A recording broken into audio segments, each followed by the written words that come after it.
was working on a bass yesterday, and well, kind of slowly over the last few months, and had a lot of issues with it.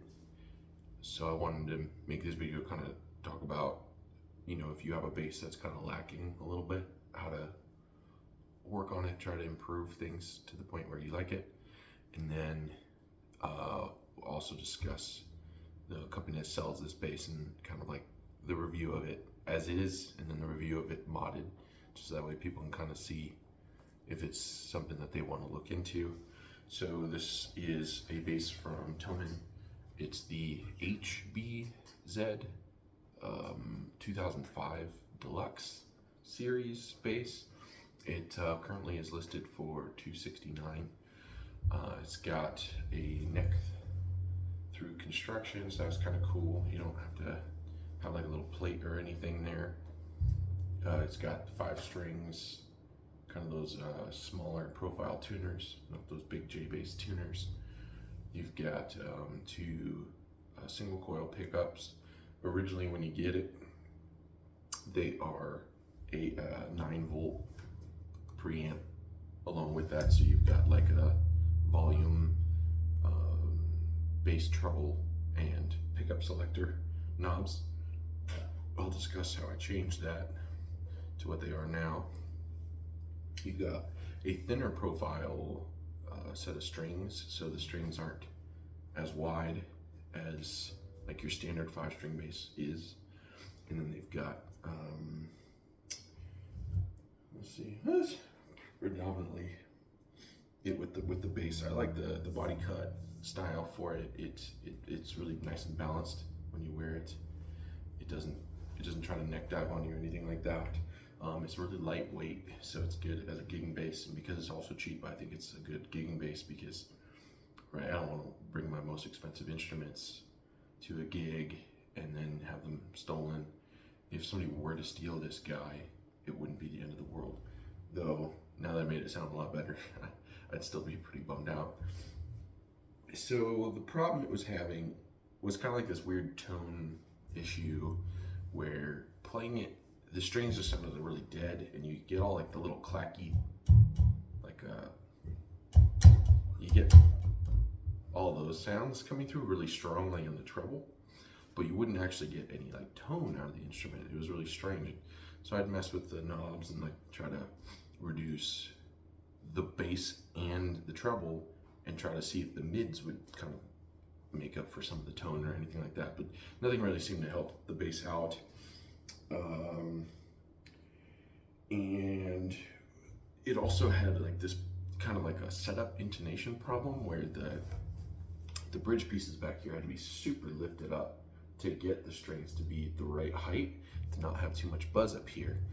But then when you were doing that, then it was kind of messing up like the intonation distances that things needed to be at, and you were getting all kinds of weird issues, and you'd go up and you get, your 12th fret intonated well, and then 3 frets higher, it would sound really like flat or sharp or weird.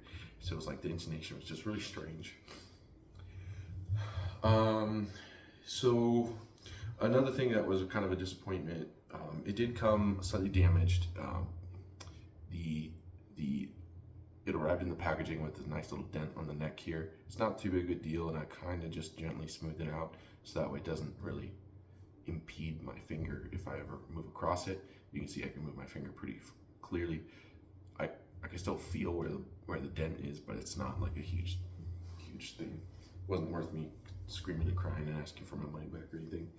One time I did get a bass from Harley Benton where it must have been like vertically mushed because it had so much weight on it that one of the strings had actually dented the frets, and that one's kind of a problem.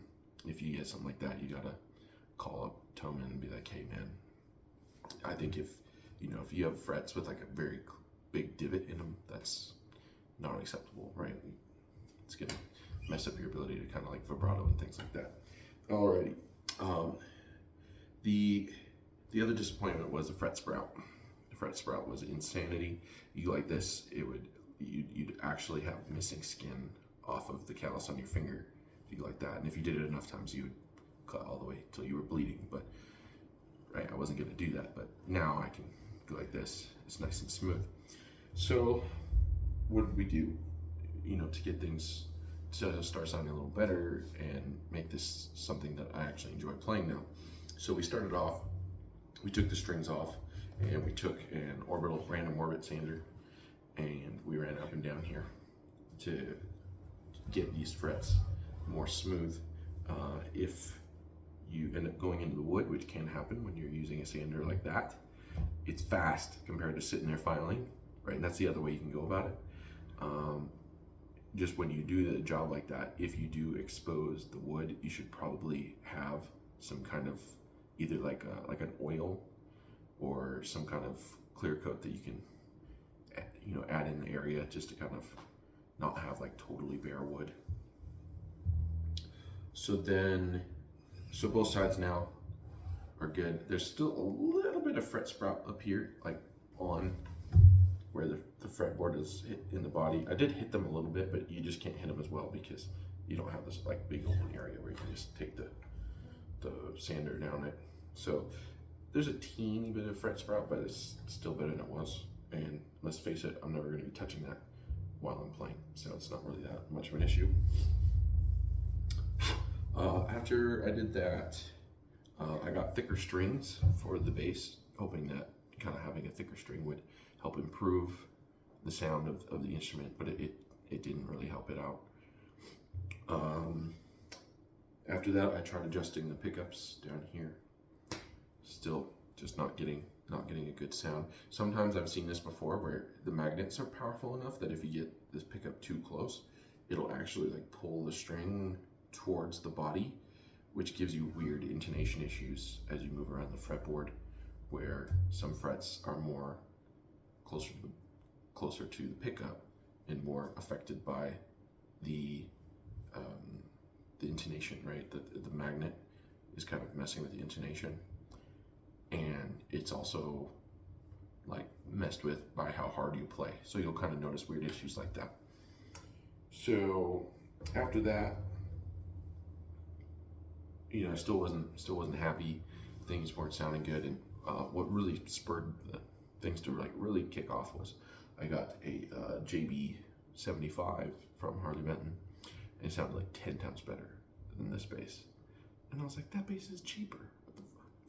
So that's when I was like, okay, that's it. We're going for broke. Like, we're gonna try to make this thing sound a lot better. So I started off and I ordered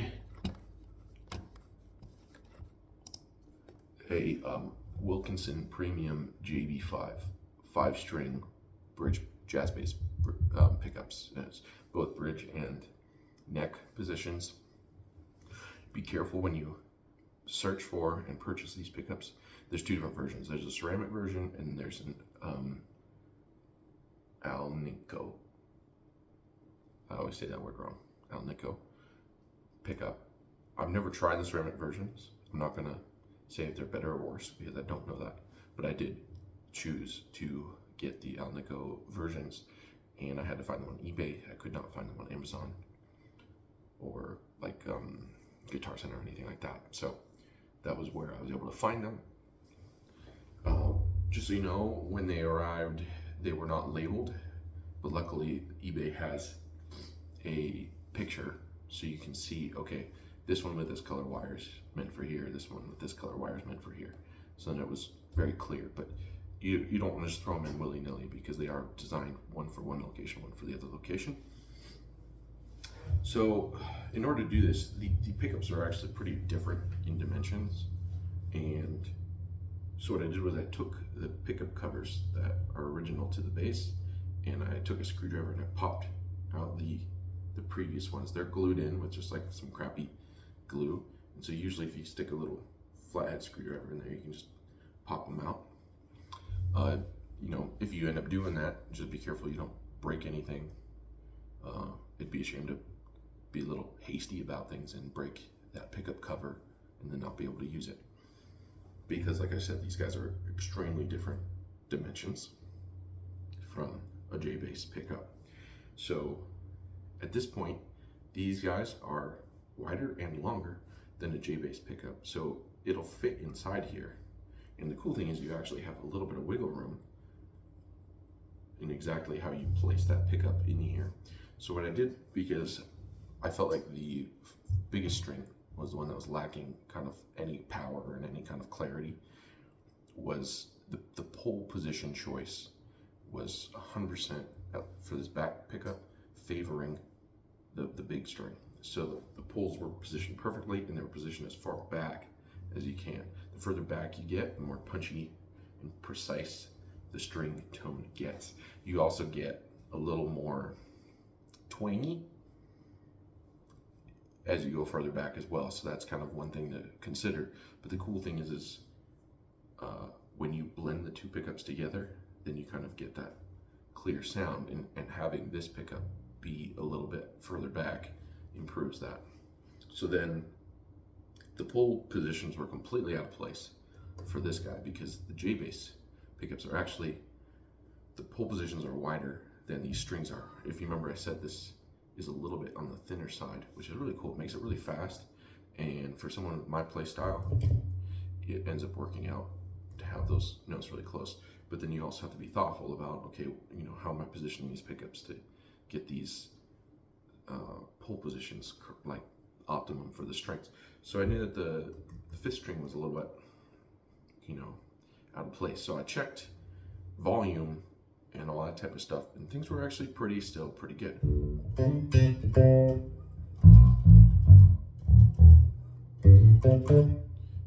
The volume didn't really change too much. It wasn't problematic or anything. So that was a good thing, that even though the pole positions were off, especially for that small string, there wasn't any major impact.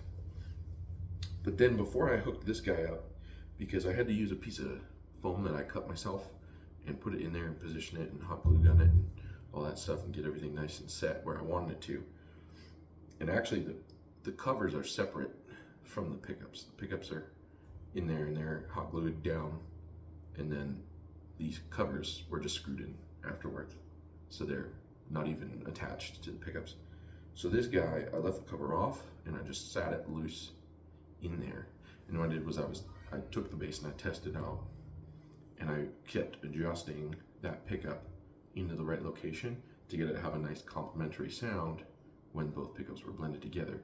Because when both pickups blend together, because they're at different locations, some sounds, some frequencies are basically destructively interfering with each other, and then some frequencies, they're back in phase because they're so far apart from each other where they're reading the vibration of the string.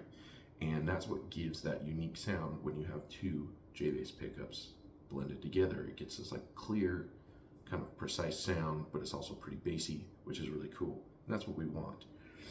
So I was then adjusting this guy to get it into the right spot. What I ended up going for was basically just having the pickup dead in line with where the original had been, versus this one was at a stagger. So instead of being in line with it, it was more vertical.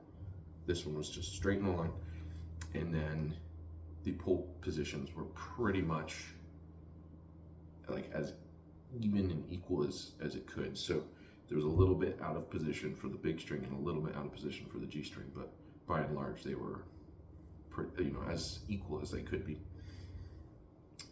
Now these guys are not active pickups, right? So you get them in, that's all good. Now you gotta redo everything else. So pulled out all the electronics, pulled apart, took apart all the volume knobs, things like that. I had to find a new capacitor because the active system, the way it adjusts tone like that, is not using a capacitor blended into the mix. So you have to find a capacitor and wire that in there. I did that. We got our volume. We have a dummy knob, which is this guy. Oh, that's not the dummy knob. This one is. This is the dummy knob right here. So that guy doesn't do anything. Tone, blend, volume. So then that took a little bit of time to do. And then on top of all that, when the bass was apart, I took all the electronics out and I covered it in copper tape. And the copper tape really helps out. So you'll hear, right now, I'm in just the front pickup. There's no buzzing. You won't hear any buzzing out of this guy. Now the back pickup, no buzzing. Now blend it back together, no buzzing. And the reason why there's no buzzing is because there's copper tape on every single, so there's copper tape in the holes behind here, copper tape, and what that allows is it stops that radio interference with those single coil pickups, which is great. And that's especially good for a gigging bass where you might want kind of more of that P bass tone, you know, or maybe more of the Jacko tone, right, where you turn it to the bridge pickup, you know, either or. And in a live setting, a buzzing gets pretty loud because you're running out of amp, versus, you know, if you take a little bit extra time, oh, there's no buzzing, and I think it's worth the extra time. Okay, now addressing the last problem that I had.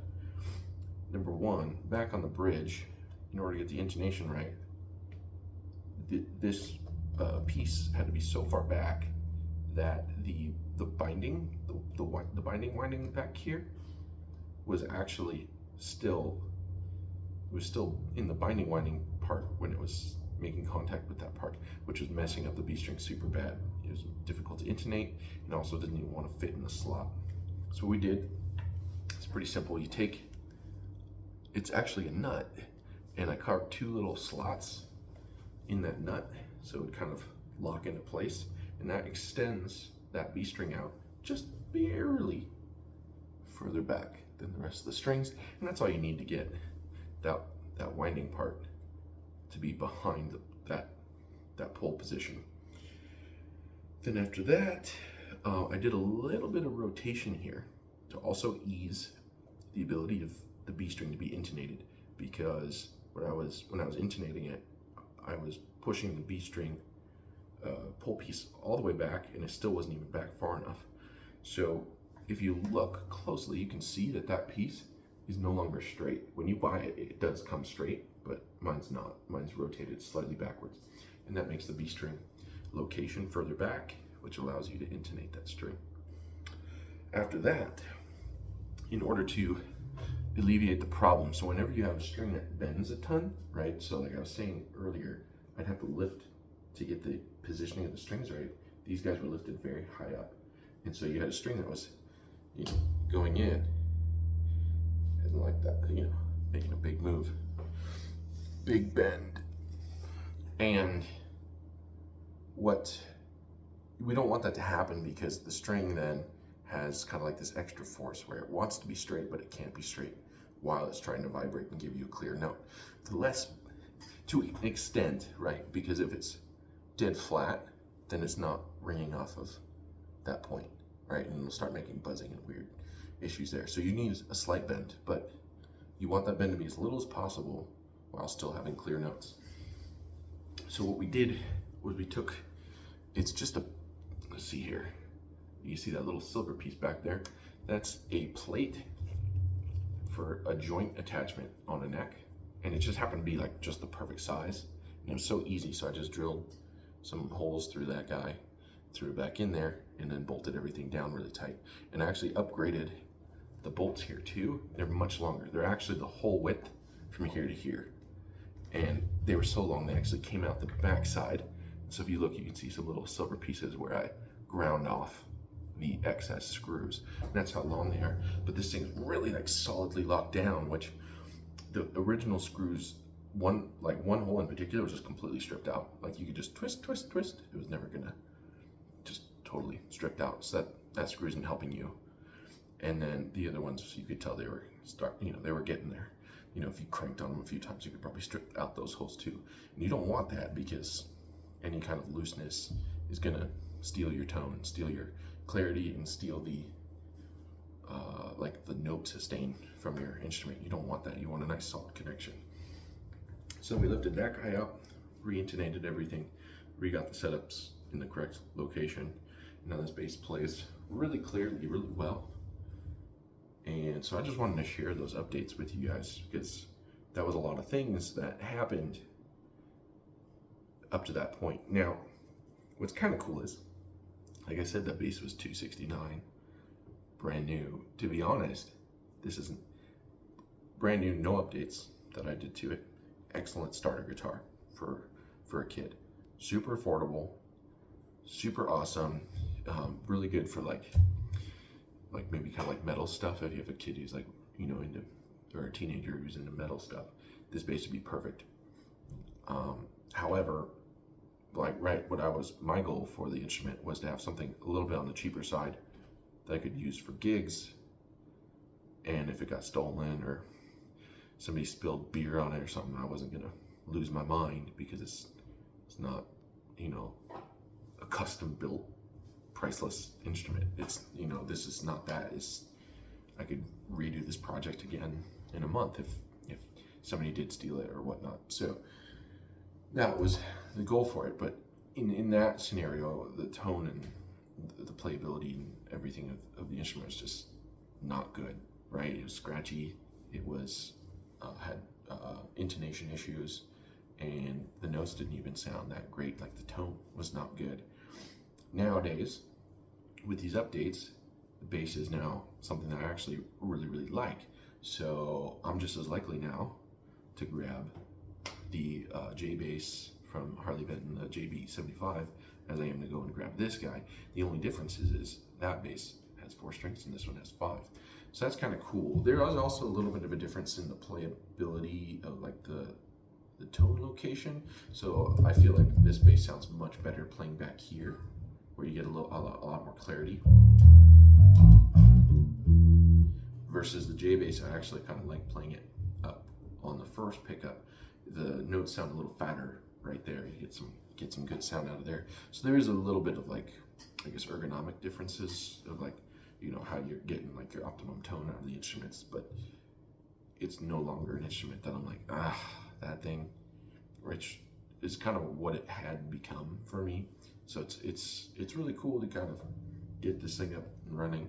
Hopefully that information helps you if you ever end up wanting to modify or fix up any of your guitars.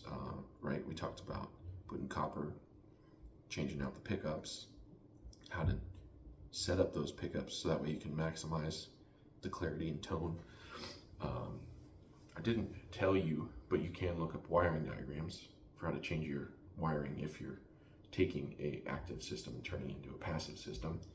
We looked at minor bridge adjustments to improve tone, improve sustain, but just, you know, pretty minor stuff. Anywho, enjoy.